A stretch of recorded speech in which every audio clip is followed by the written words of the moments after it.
Hi friends, welcome to mass cooking. இன்றைக்கி நம்ம ஹெல்த்தியான வெயிட் லாஸ் ரெசிபி தான் பார்க்க போகிறோம். ராகி உப்புமா. வாங்க எப்படி செய்யலான்னு பார்க்கலாம். கடாயில் 2 டேபிள் ஸ்பூன் எண்ணெய் ஆட் பண்ணிக்கோங்க.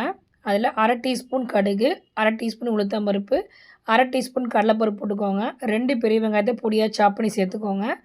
2 பச்சை மிளகாய் பொடியாக கட் பண்ணி போட்டுக்கோங்க. ஒரு அரை துண்டு இஞ்சியை துருவி போட்டுக்கோங்க. கருவேப்பிலை சேர்த்து நல்லா போட்டு வதக்கிக்கோங்க. வெங்காயம் எந்த அளவுக்கு வதங்குதோ அந்த அளவுக்கு டேஸ்ட் ரொம்ப நல்லாயிருக்கும். நல்லா வதங்கினதுக்கப்புறம் இதில் 1 டம்ளர் வெள்ளை ரவை எடுத்துக்கோங்க. நல்லா வாசனை அளவுக்கு நல்லா போட்டு வறுத்துக்கோங்க. இப்போ இந்த வெள்ளை ரவையில் அரை டீஸ்பூன் பெருங்காயத்தூள் ஆட் பண்ணிக்கோங்க. எல்லாத்தையும் சேர்த்து நல்லா வதக்கிக்கோங்க.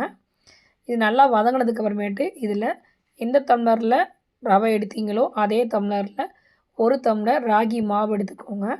ஸோ அதையும் இதில் சேர்த்து போட்டு நல்லா வாசனை அளவுக்கு நல்லா வதக்கிக்கோங்க.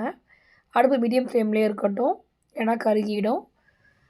ஸோ ராகி மாவு நல்லா வாசனை வந்ததுக்கப்புறமேட்டு இப்போ இந்த உப்புமாவுக்கு தேவையான உப்பு ஆட் பண்ணிக்கோங்க. நல்லா சேர்த்து எல்லாத்தையும் கலந்து விட்டுக்கோங்க. இப்போ மொத்தம் 1 கிளாஸ் ரவையும் 1 கிளாஸ் ராகியும் சேர்த்துருக்கோம். மொத்தம் 2 கிளாஸ். ஸோ 2 கிளாஸ்க்கு நான் மொத்தம் 4 கிளாஸ் தண்ணி ஆட் பண்ணுறேன். ஸோ நீங்கள் இந்த அளவுக்கு ஏற்ற மாதிரி மாற்றி ஊற்றிக்கோங்க. ஸோ தண்ணி ஆட் பண்ணிட்டு நல்லா கலந்து விட்டுக்கோங்க. உப்பு சரியாக இருக்கா அப்படின்றத இப்போவே செக் பண்ணிக்கோங்க. எல்லாம் அப்புறமேட்டு போட்டிங்கன்னா சேராமல் போயிடும்.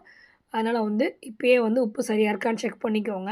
நல்லா கலந்து விட்டுட்டு ஒரு கொதி வந்ததுக்கப்புறம் அடுப்பை ஸ்லோவில் வச்சுட்டு மூடி போட்டு மூடிடுங்க.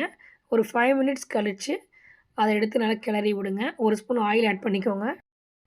திருப்பி மூடி போட்டு மூடி அடுப்பை ஒரு 5 நிமிஷம் ஸ்லோவில் வைங்க. 5 மினிட்ஸ் கழித்து பார்த்தீங்கன்னா உப்புமா நமக்கு சூப்பராக வெந்திருக்கும். நீங்கள் இந்த மாதிரி கிளறி பார்த்தீங்கன்னா கீழே இருக்க பேஸ் தெரியும். அதுதான் உங்களுக்கு சரியான பதம். இல்லைனா கையில் இப்படி தொட்டு பார்த்தீங்கன்னா விரலில் உங்களுக்கு ஒட்டாமல் வரும். அதுதான் சரியான பதம். இப்போ நமக்கு சூப்பரான வெயிட் லாஸ் ரெசிபி ரெடி ஆகிடுச்சு. இதை நீங்கள் அப்படியே சாப்பிடலாம், இல்லைனா தேங்காய் சட்னி வச்சு கூட சாப்பிடலாம். ரொம்ப ரொம்ப டேஸ்ட்டாக இருக்கும். மெயினாக வெயிட் லாஸ் பண்ணுறவங்களுக்கு இந்த ரெசிபி ரொம்ப ரொம்ப ஹெல்ப்ஃபுல்லாக இருக்கும். கண்டிப்பாக ட்ரை பண்ணி பாருங்கள்.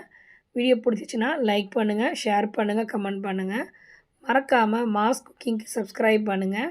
பெல் ஐக்கானை கிளிக் பண்ணுங்கள். Bye friends.